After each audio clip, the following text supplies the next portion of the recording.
got kudzu blossoms on the ground here.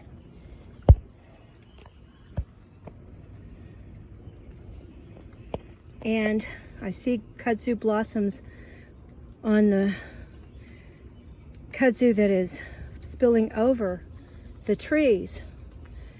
And I came over and I clipped some of the kudzu that was growing over here just to see if I could make a difference for these trees, because they will die if someone doesn't cut them. And I've got something that I could have cut them more, but you know, I have a little fear because I don't have permission to cut this kudzu. I'm not trespassing, but no one gave me permission. Anyway, all of this is food. If you look up kudzu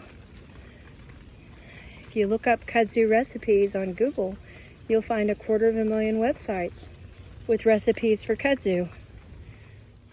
Kudzu is a survival food. You can put a box up in your neighborhood with a blessing box for survival food.